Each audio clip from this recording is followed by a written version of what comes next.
Assalamualaikum warahmatullahi wabarakatuh. Alhamdulillah, selalu kita memuji Allah subhanahu wa ta'ala, zat yang paling pantas untuk dipuji, dicintai, dihormati dan ditunduki. Karena memang kata kuncinya la ilaha illallah, la ma'buda bihaqqin illallah. Tidak ada Tuhan yang berhak disembah di langit dan di bumi kecuali Allah. Dan dia telah menggantungkan segala kebutuhan kita yang kita butuhkan untuk roda kehidupan di muka bumi dengan memuji namanya Alhamdulillah. Maka sangat wajar kalau kita selalu mengucapkan kalimat yang mulia ini. Juga kita banyakkan salam hormat kita kepada manusia terbaik yang telah membawa kepada kita hukum halal haramnya Sang Pencipta, sehingga kita punya panduan hidup.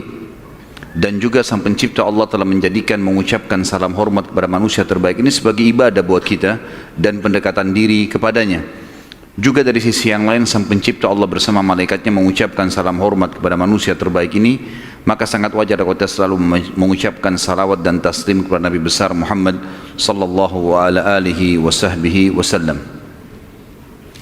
Setelah panjang lebar kita jelaskan masuk Yahudi ke Jazirah Arab, Nasrani, bagaimana juga kekuatan dari Najasyi Afrika masuk ke Yaman, bagaimana Yaman dikuasai oleh Persia, kemudian bagaimana akhirnya wilayah Yaman masuk Islam. Kita akan masuk sekarang lebih dalam lagi membahas tentang kelahiran Nabi Sallallahu Alaihi Wasallam. Kita akan masuk mengerucutkan bahasan ke Mekah. Bahasan ini tentu akan saya mulai dari seorang tokoh Mekah bernama Qusay bin Kilab. Qusay bin Kilab. Qusay bin Kilab ini adalah salah satu keturunan dari Fikhir, dan Fikhir adalah nama lainnya Quraisy. Jadi Quraisy itu julukan, karena si Fikhir ini seperti saya jelaskan tadi siang, kalau seseorang di negeri Arab atau suku Arab itu memiliki kelebihan fisik, kepintaran, kekayaan, keturunan, maka dinisbatkan suku padanya. Kebetulan dari turunan Ismail alaihissalam di Mekah dan turunan suku Jurhum, ada satu orang yang sangat menonjol bernama Fikhir, dan Fikhir ini karena dia menonjol maka diberikanlah nama lainnya Quraisy, dinisbatkanlah suku Mekah namanya Quraisy. Salah satu turunan Fikhir ini yang merupakan turunan Ismail alaihissalam dan turunan suku Jurhum adalah Qusay bin Kilab. Kalau teman-teman masih ingat, di pertemuan kita pada bulan yang lalu saya pernah menekankan tentang kisah Mekah awalnya dihuni oleh suku Jurhum yang hijrah dari Yaman, kemudian tinggal bersama Hajar dan Ismail alaihissalam. Berjalan bertahun-tahun sampai Ibrahim dan Ismail alaihissalam meninggal dunia, datang satu suku Arab yang ingin merebut Mekah dan berhasil, namanya suku Khuza'ah. Masih ingat ya? Tidak ada suara, senyap, berarti memang lupa semua. Jadi suku Khuza'ah ini datang merebut, dan salah satu pimpinan Khuza'ah Amr bin Luhai yang memasukkan patung di Jazirah Arab di Mekah, gitu kan. Suku Khuza'ah ini berkuasa di Mekah sampai 500 tahun. Dan pada saat Jurhum dikalahkan oleh Khuza'ah, suku Jurhum sempat menimbun air Zam-Zam. Jadi 500 tahun mereka memimpin di Mekah, nggak ada sama sekali air. Kita bahas sekarang tentang keadaan satu orang tokoh ini, karena kalau panjang kita ceritakan panjang lebar Mekah ini cukup panjang, tokoh-tokohnya banyak, tapi saya ingin merucutkan ke Qusay bin Kilab. Qusay bin Kilab ini salah satu turunan Jurhum dan turunan Ismail alaihissalam. Dia sempat berpikir, bagaimana bisa ini setelah 500 tahun ya, bagaimana bisa Mekah ini yang tadinya dikuasai oleh suku dia Jurhum dan juga kakeknya Ismail alaihissalam direbut oleh Khuza'ah. Walaupun di Mekah itu suku Khuza'ah sama suku Jurhum sudah berbaur ya, karena sudah terlalu lama ratusan tahun, akhirnya mereka berbaur satu sama yang lain, tetapi tetap kekuasaan kerajaan di bawah kekuasaan Khuza'ah. Qusay bin Kilab lalu memperbaiki keadaan ekonominya. Dia berbisnis, dia berdagang, sampai Allah membukakan kekayaan yang sangat banyak. Pada saat itu teman-teman sekalian, Raja Mekah dari suku Khuza'ah bernama Hulail. Hulail ini memiliki seorang anak wanita, anak tertuanya, terkenal dengan kecantikannya, anak raja. Qusay bin Kilab datang dan melamar. Dan pada saat itu, dia orang kaya raya, dia punya kedudukan, dihormati di Mekah. Oleh Hulail diterima lamarannya. Selama ini, kalau suku Jurhum mau melamar suku Khuza'ah selalu ditolak umumnya. Karena memang ada persaingan dari dulu gitu kan. Mereka berbaur, saling transaksi, kalau berdagang, bertetangga. Tapi pernikahan tidak. Pertama kalinya dari suku Jurhum diterima lamarannya. Itu adalah Qusay bin Kilab. Oleh Hulail, kepala suku sekaligus raja, kepala suku Khuza'ah sekaligus raja Mekah. Pada saat dia menikah dengan anaknya Hulail, Qusay ini menunjukkan yang terbaik, ya. Dia patuh, dia bantu mertuanya dan seterusnya, sampai mertuanya meninggal. Waktu mertuanya meninggal, Qusay menjalankan misinya. Dia lalu mengiklankan dan menobatkan diri menjadi raja Mekah pengganti mertuanya. Orang-orang yang dari suku Khuza'ah menolak. Bagaimana bisa kau jadi raja? Raja jelas dari Khuza'ah, kamu dari Jurhum, nggak boleh gitu.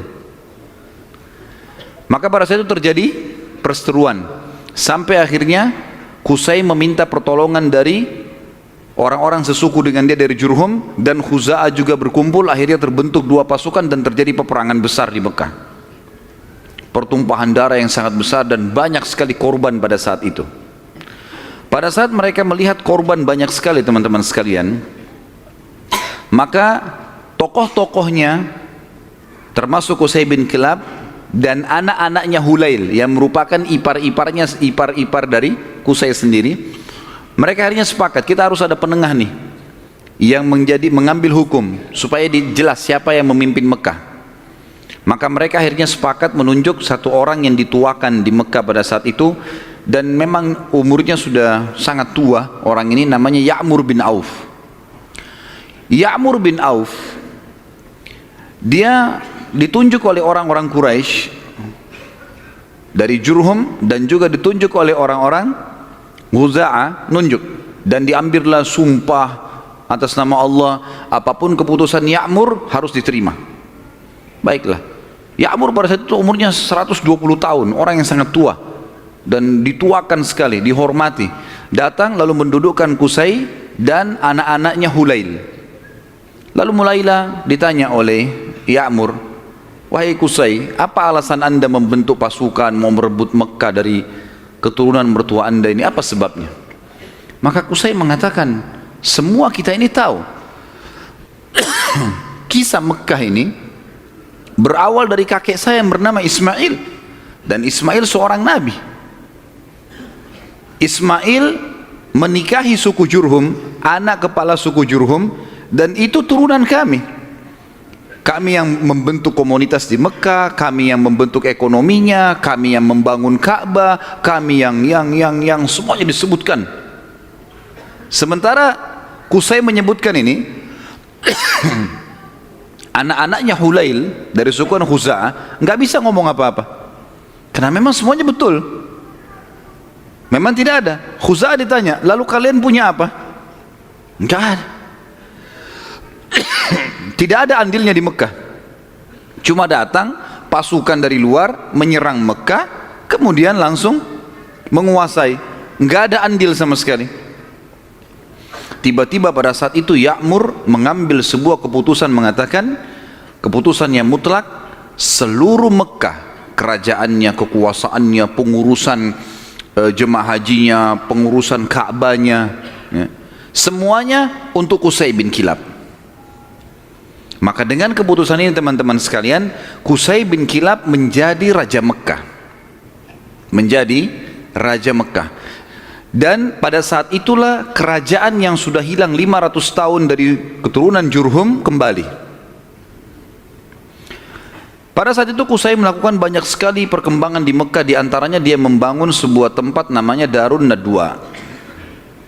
Darun Nadwa ini oleh Qusay dibuat sangat luas, sangat besar, sebuah auditorium kalau kita sekarang sangat luas gitu kan.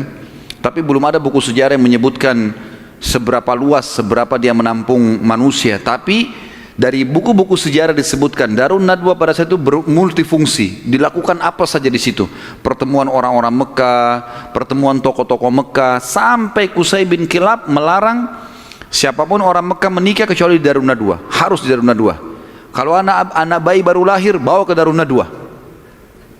Pokoknya Darun Nadwa ini menjadi simbolnya Mekah. Termasuk juga pada saat orang-orang Quraisy ingin memerangi Nabi SAW, nanti kita akan belajar pada saat beliau mau hijrah pun ke Madinah atau mau dibunuh, itu mereka kumpulnya di Darun Nadwa ini. Qusay bin Kilab pada saat sudah mulai tua teman-teman sekalian, dia memperhatikan di antara anak-anaknya, anaknya banyak sekali. Tapi ada dua orang yang menonjol, artinya anak pertama bernama Abduddar dan anak kedua bernama Abdul Manaf. Sudah hafal belum? Ngangguk-ngangguk saja. Allahu alam, faham atau enggak tahu. Abduddar dan Abdul Manaf. Abduddar anak pertamanya si Qusay. Abdul Manaf anak kesekian. Saya tidak temukan anak keberapa, tapi Abduddar karena anak pertama, biasanya kalau dinisbatkan nama seseorang adalah nama anak pertamanya. Jadi Qusay ini dipanggil Abu Abduddar gitu. Tapi Abduddar ini orangnya lemah secara fisik. Dia nggak punya keterampilan, nggak punya kepintaran, sehingga tidak punya kedudukan di tengah-tengah masyarakat. Sementara adik-adiknya semua, terutama Abdul Manaf, menonjol sekali. Punya suara, berdagang, majulah gitu. Maka Qusay ingin anaknya ini, Abduddar, punya kedudukan. Apa yang dia lakukan? Pada saat dia mau meninggal, dia tulis sebuah keputusan surat, kalau saya meninggal, semua kerajaan, semua pengurusan Ka'bah, jemaah haji, itu di tangan Abduddar. Waktu Qusay meninggal dunia, surat dibuka, ditemukan tertulis seperti itu, maka semua anak-anaknya patuh. Keputusan raja.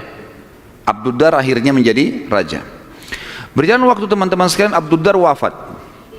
Pada saat wafat, keturunan Abduddar mau melanjutkan kerajaan ayahnya, tapi turunan Abdul Manaf tidak setuju, nggak bisa. Abduddar ini, paman kami dulu ini, ayah kalian, itu dipilih oleh kakek kita semuanya, Qusay, karena dia nggak punya kedudukan dan kemuliaan, sudah dikasih dan sudah berhasil. Sekarang nggak bisa kembali kepada kalian, harusnya ini dibagi rata. Sampai mereka pada saat itu hampir perang satu sama yang lain. Sama lagi, dicarilah hakim di antara mereka, dan akhirnya kesimpulannya dibagi. Pembagian ini teman-teman sekalian adalah dibagi Abduddar khusus mengurus keturunan Abduddar, khusus mengurus semua yang berurusan dengan jemaah haji. Sementara Abduddar mengambil alih pengurusan Ka'bah dan Darun Nadwa. Sementara Abdul Manaf mengurus jemaah haji. Dibagi dua. Kita akan sedikit sisipkan di sini teman-teman sekalian kisah tentang Darun Nadwa ini yang tadi dibuat. Kita tinggalkan dulu sebentar tadi sampai ke masalah sudah pembagian Mekah. Abduddar mengurus Ka'bah dan juga Darun Nadwa. Haji itu Abdul Manaf, ya. Jadi haji ini maksudnya mengurus jemaah haji, kasih minum, kasih makan. Mereka dulu sukanya begitu. Dan mereka ini terkenal dengan dermawannya. Tidak boleh jemaah haji beli makanan, beli minuman, dikasih semua gratis. Seperti itulah. Darun Nadwa ini punya kisah unik sedikit. Saya khawatir lupa, maka saya sisipkan di sini. Darun Nadwa tadi yang dibuat oleh Qusay bin Kilab dan menjadi simbol Mekah, kisahnya sangat unik teman-teman, kisah pembeliannya dan penjualannya. Jadi ada satu orang nanti jadi sahabat Nabi, namanya Hakim bin Huzam radhiyallahu anhu. Sebelum masuk Islam, Hakim bin Huzam ini suka mabuk, masih di Mekah di masa jahiliyah. Dia bersahabat dekat dengan pemegang kuncinya Darun Nadwa. Jadi yang bertanggung jawab. dari turunan Abdiddar. Waktu lagi mabuk sama-sama, si pemilik kunci ini mabuk luar biasa sampai nggak sadar sudah. Si Hakim bin Huzam bilang, kau mau jual nggak Darun Nadwa dengan saya? Kata temannya lagi mabuk, iya saya jual. Berapa harganya? Kata si mabuk ini bilang, dengan sekendi khamr. Kasih saya sekendi khamr, ambil Darun Nadwa. Hakim pada saat itu dia tidak semabuk temannya nih. Dia lalu panggil saksi-saksi segala macam, dikasih satu kendi khamr. Darun Nadwa ini dijual oleh turunan Abdiddar. Karena sudah ada saksi, ada terang saksi, maka selesai. Akhirnya keturunan Abdiddar kehilangan Darun Nadwa gara-gara transaksi ini tadi. Ini Darun Nadwa teman-teman sekalian terus di tangan Hakim bin Huzam sampai beliau masuk Islam. Nabi SAW biarkan saja. Di zaman Abu Bakar dia masih hidup, zaman Umar, zaman Uthman, zaman Ali, sampai di zaman kekhilafahannya Muawiyah radhiyallahu anhu majma'in, dinasti Umayyah yang pertama berdiri. Muawiyah anaknya Abu Sufyan. Abu Sufyan dulu tokoh Mekah kan gitu, radhiyallahu anhu majma'in, kan Abu Sufyan juga sempat masuk Islam di pembebasan kota Mekah. Maka pada saat itu Hakim bin Huzam di zaman Muawiyah menjual Darun Nadwa, dijual sama dia dengan harga 100.000 dinar. Mahal sebenarnya, tapi Darun Nadwa ini kedudukannya besar di Quraisy. Muawiyah bilang, menghardik dia, hai Hakim, ngapain kau jual Darun Nadwa dengan harga 100.000 dinar? Itu bisa tidak ada nilainya. Peninggalan dari Qusay bin Kilab gitu kan, raja pertama Mekah setelah 500 tahun ditinggalkan oleh Jurhum gitu. Maka kata Hakim radhiyallahu anhu, wahai Amir Mukminin, sekarang kita sudah muslim. Penilaian mulia dan bukan mulia itu bukan dari peninggalannya Qusay bin Kilab, tapi kita pengikut Nabi Muhammad SAW. Dan saya dulu demi Allah membelinya dengan sekendi khamr. Sekarang 100.000 dinar banyak sekali. Dan Anda menjadi saksi bersama dengan seluruh muslimin yang ada di sini, kalau 100.000 dinar ini saya sedekahkan di jalan Allah. Kisahnya begitu. Jadi kisah Darun Nadwa, karena tadi kita sempat singgung, ada proses pembelian lepas dari tangan keturunan Abdiddar dan bagaimana proses penjualannya setelah itu. Tentu sekarang sudah tidak ada semuanya ini, tapi ini kisah pada saat itu. Baik, kita kembali teman-teman sekalian ke kisah kita. Abdul Manaf, tadi kan Abdiddar sama Abdul Manaf. Sekarang Abdiddar sudah kita sebutkan, diantaranya mereka menguasai Ka'bah dan Darun Nadwa. Darun Nadwa sudah dijual, tinggal Ka'bah, perawatan Ka'bah, kiswahnya segala macam urusan mereka. Abdul Manaf bertanggung jawab tentang jemaah haji, kan itu. Abdul Manaf ini teman-teman sekalian punya seorang anak bernama Hashim. Hashim ini punya anak bernama Syaibah. Garis bawahi nama Syaibah nih. Tadi sudah makan siang belum ini? Banyak nama yang harus dihafal nih. Kita kerucutkan bahasan tentang Abdul Manaf punya anak namanya Hashim. Hashim punya anak Syaibah. Garis bawah Syaibah nih. Kita akan bahas Syaibah ini. Hashim ini ayahnya Syaibah, waktu menikah dengan istrinya, ibunya si Syaibah, karena mulianya, ini tradisi jahiliyah dulu ya, karena kedudukan si ibunya Syaibah ini tinggi di sukunya, anak kepala suku, maka ismah itu cerai di tangannya ibunya. Ibunya bisa menceraikan suaminya, hukum dulu. Berjalan waktu, meninggal Hashim. Syaibah ini ikut sama ibunya ke perkampungan ibunya. Ada satu ya, anaknya atau saudaranya Hashim ya. Saudaranya Hashim ini, jadi Abdul Manaf punya beberapa anak, diantaranya Hashim yang punya anak Syaibah, ada juga anaknya yang lain bernama Muttalib. Anaknya si Abdul Manaf ini. Muttalib ini namanya orang, ya. Muttalib ini datang ke perkampungan Syaibah, ibunya Syaibah, lalu dia berkata kepada ibunya, Ini ayahnya Hashim sudah meninggal, tapi anak ini keturunan Qusay bin Kilab. Ini turunan raja di Mekah. Jangan ditinggalkan di kampung sini. Ikut ke Mekah dengan saya. Siapa tahu nanti dia punya kedudukan di Mekah. Kata ibunya nggak bisa, ikut sama saya. Akhirnya kena cekcok nih, tanda kutip di sini. Maka ibunya Syaibah bilang, ini kita suruh pilih aja dia. Si Syaibah ini mau ikut siapa? Nanti kalau saya sebutin julukannya Syaibah ini baru antum bilang, oh iya itu orangnya. Kata si ibunya, pilih aja, Syaibah suruh milih. Dia mau tinggal sama saya di sini atau ikut sama anda ke Mekah? Lalu Muttalib tanya di depan ibunya, hai Syaibah, ikut sama saya ke Mekah atau kamu tinggal sama ibumu? Kata Syaibah, saya ikut sama paman saya, ikut ke Mekah. Maka pergilah ke Mekah. Waktu itu Muttalib ini naik unta, dia membonceng di belakangnya Syaibah. Muttalib ini teman-teman dikenal di Mekah suka beli budak, ya. Maka waktu setiap hari dia datang masuk Mekah bawa budak baru. Waktu Syaibah dibonceng oleh pamannya Muttalib ini, orang-orang Mekah kira si Muttalib beli budak baru. Maka mereka bilang, Muttalib baru beli budak, di belakangnya Abdul Muttalib. Berarti hambanya si Muttalib nih. Sudah tahu nama Syaibah siapa? Yang antum kenalkan selama ini Abdul Muttalib. Namanya dia Syaibah. Jelas?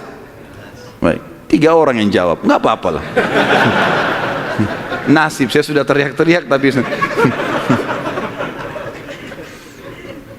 Abdul Muttalib berarti namanya Syaibah. Jadi Abdul Muttalib bukan Muttalib nama Allah ya. Ini nggak ada dalam Asmaul Husna gitu. Tetapi di sini Muttalib nama pamannya. Karena sering beli budak, kemudian dia membonceng ponakannya. Orang-orang Mekah kira ini adalah budak baru, maka dibilang Abdul Muttalib, hambanya Muttalib. Tapi karena itu sudah menjadi buah bibir di Mekah, akhirnya terkenal dengan Abdul Muttalib. Baik. Abdul Muttalib ini yang tentu kita sudah tahu adalah kakek Nabi SAW. Kita masuk mengerucutkan bahasan sekarang ke Abdul Muttalib nih, si Syaibah. Kita sudah kerucutkan bahasan dari Abdul Manaf, ada anaknya Hashim, Hashim punya anak Syaibah. Syaibah ini Abdul Muttalib. Kita harus kerucutkan begitu supaya nanti ngerucut ke Nabi SAW. Karena kalau melebar akan jalur nasab Quraisy banyak sekali. Abdul Muttalib ini pada saat dia masuk ke Mekah, kemudian dia menikah, Allah karuniakan dia 1 orang anak. Anaknya diberi nama Harith, 1 anak dikasih. Waktu Harith sudah mulai bujang, mencapai umur sekitar 17 tahun, Abdul Muttalib ini Syaibah mimpi malam-malam. Dia mendengar suara dalam mimpinya, ihfirit tiba. Maksudnya galilah tiba. Tiba itu sesuatu yang baik. Lalu dia bertanya, mat tiba? Apa itu tiba? Hilang suara itu.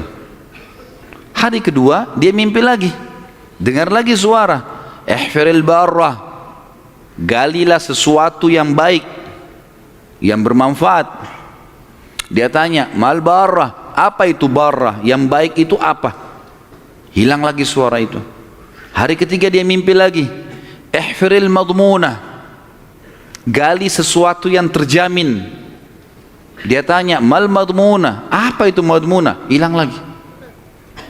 Hari keempat baru dia mimpi dan dia dengar ihfiriz zamzam, galilah zamzam itu.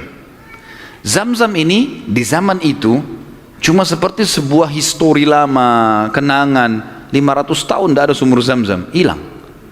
Jadi selama Khuza'ah berkuasa teman-teman sekalian di Mekah, mereka selalu mendatangkan air dari luar, beli mahal dari luar Mekah, sumur-sumur di luar Mekah.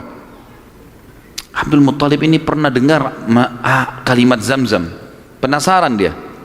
Terus dia tanya, dalam mimpi dia tanya, mas zamzam, apa itu zamzam? Lalu keluarlah suara itu mengatakan, dan dia dengar pada saat itu ya, kalau dalam buku-buku sejarah disebutkan, la tanzifu abada, sesuatu yang tidak akan pernah rusak, wala tarum, juga